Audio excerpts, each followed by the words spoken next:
Two police officers walked into my own wedding reception, straight past the cake table, straight toward the head table where I was sitting in my dress, and asked to speak with me privately.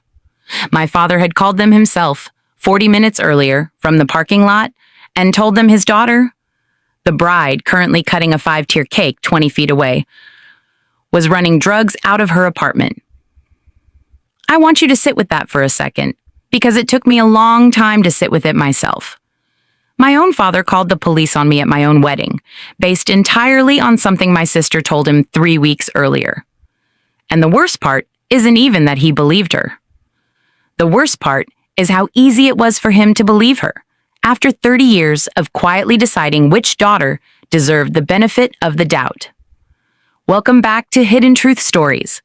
This is the channel for the moments a family finally shows you exactly where you rank, and what happens when that ranking gets tested in front of 120 wedding guests.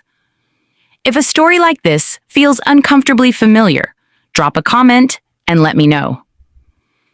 And before we go further, where are you watching from tonight? Type your city below. I read every single one.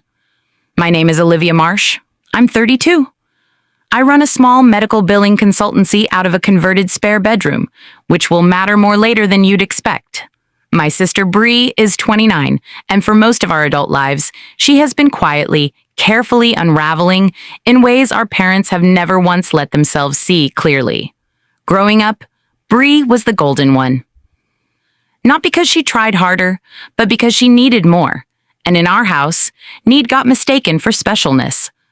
When she struggled in school, my mother hired tutors. When I struggled, my mother told me to try harder. When Bree wrecked her first car at 19, my parents bought her a second one within the month. When I asked at the same age for help with a security deposit on my first apartment, my father told me it would build character to figure it out myself. I did figure it out myself. I built an entire career out of figuring things out myself, actually, which is probably why, 3 years ago, when Bree came to me in tears saying she'd fallen behind on rent and was terrified of losing her apartment, I didn't hesitate. I loaned her $2,200. She paid back $400 of it over the following year, and then simply stopped mentioning it. The way people do when they've decided a debt has quietly expired on its own. I met my husband Marcus 2 years ago. He's steady in a way my family has never quite known what to do with. An ER nurse, unbothered by drama, allergic to gossip. When we got engaged last spring, Bree was one of the first people I called, genuinely excited, wanting her there, wanting my family to be part of something good in my life for once. What I didn't know, sitting in that excitement, was that Bree had spent the previous 6 months in a relationship that was quietly falling apart. A man named Curtis, who, it would later come out, actually was dealing prescription pills out of a storage unit he rented under a friend's name. I didn't know any of this. Nobody in my family did, not consciously. Though looking back there had been signs everyone chose not to examine too closely. Bree's sudden cash, her erratic hours, the way she'd started avoiding family dinners the same month Curtis appeared in her life. 3 weeks before my wedding, Bree called our parents late on a Tuesday night, crying, telling them she was scared. Scared of what exactly took our mother nearly 20 minutes on the phone to get out of her.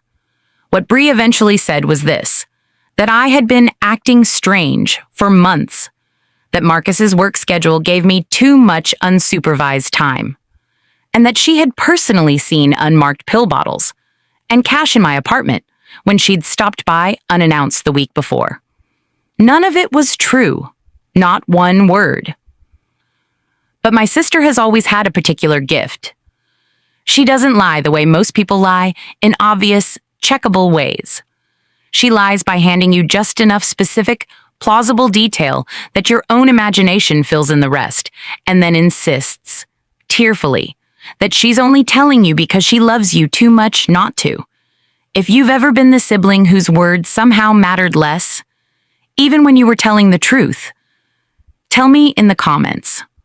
What did it take for your family to finally believe you? My mother called me 2 days after that conversation, her voice strange and careful in a way I didn't recognize.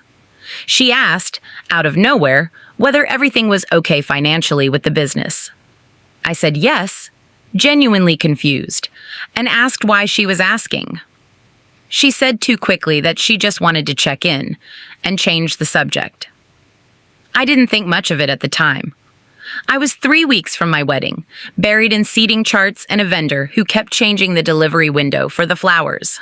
I had no idea my own mother was quietly watching me across a dinner table 2 nights later, studying my hands, my energy, the way I laughed, looking, I now understand, for evidence of something that had never existed.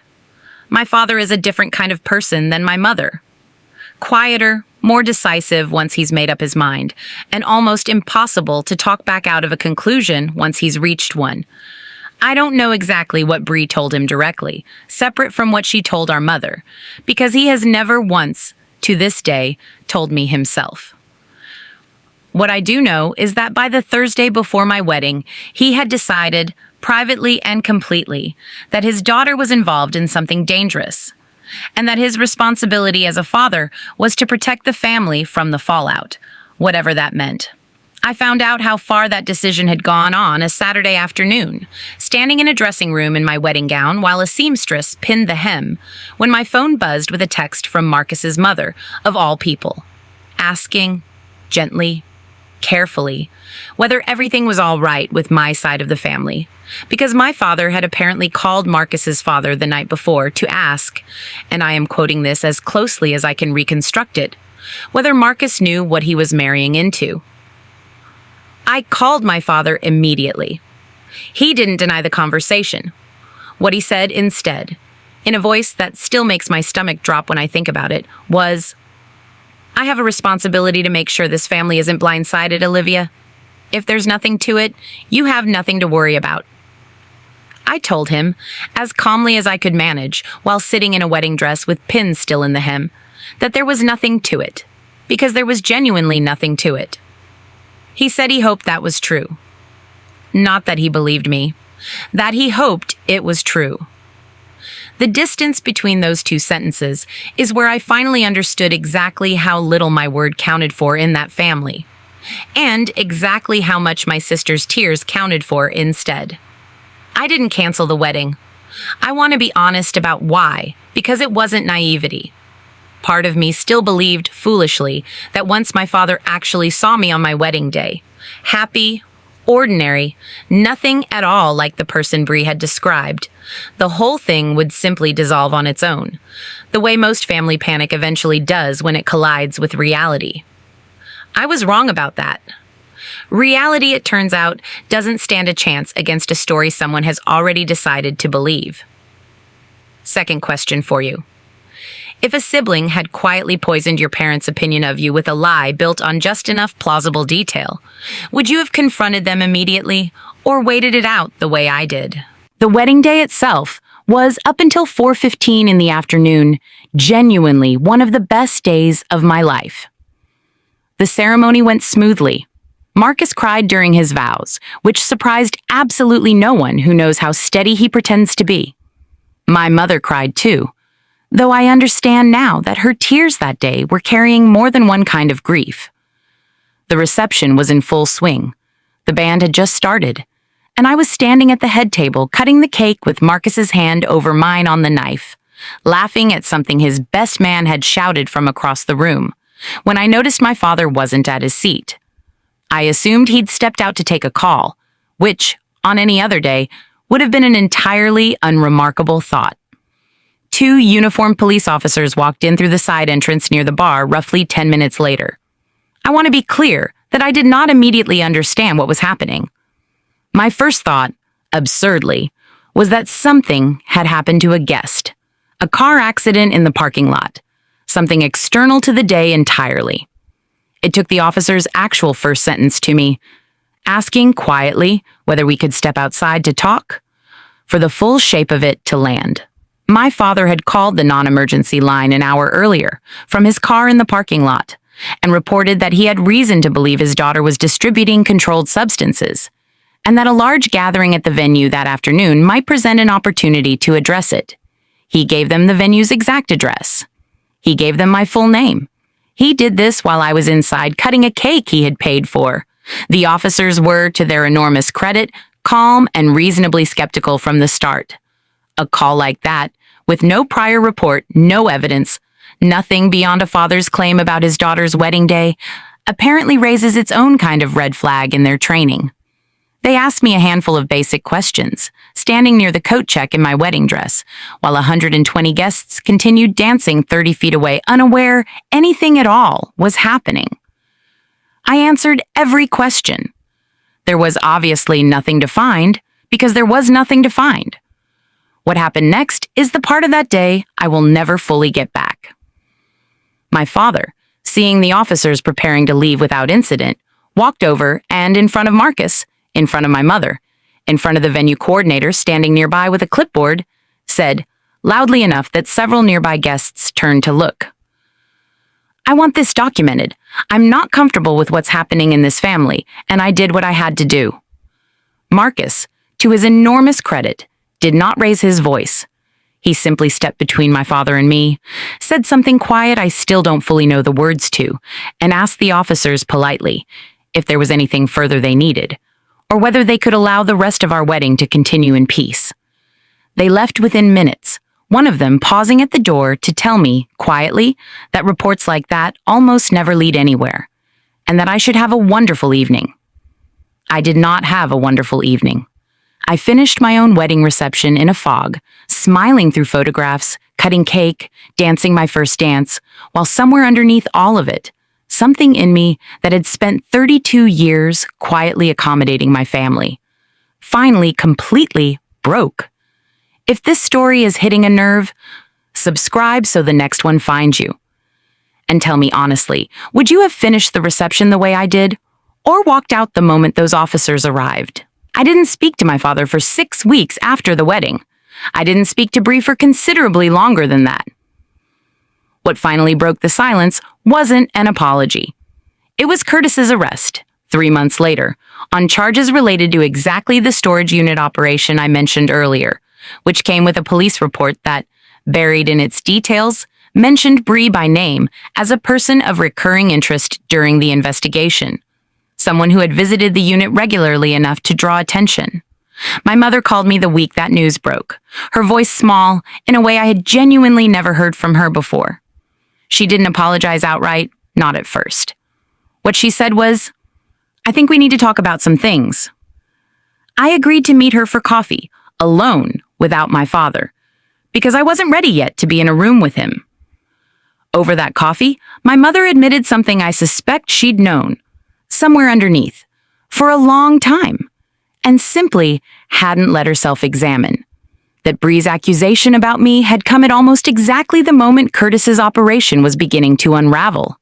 That Bree herself had grown erratic and secretive in the same window, and that accusing me, loudly and tearfully, of the exact thing she herself was tangled up in, had the convenient effect of redirecting every ounce of our parents' anxious attention away from her, and squarely onto me. I don't know, to this day, whether Bree planned it that consciously, or whether it was simply the oldest, most familiar reflex our family had ever taught her, that the fastest way to disappear from scrutiny is to point loudly at someone else. Given how long that pattern had run in our house, I'm honestly not sure it matters which one it was.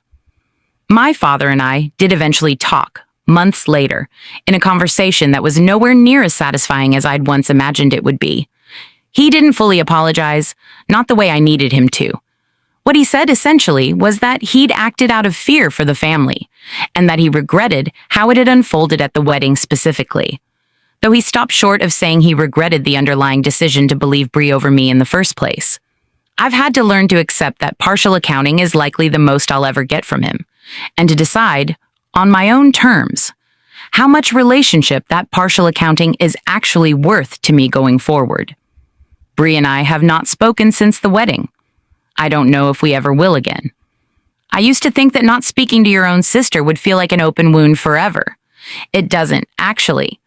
Some days it feels more like the quiet you get after finally setting down something you'd been carrying so long you'd forgotten it had weight at all.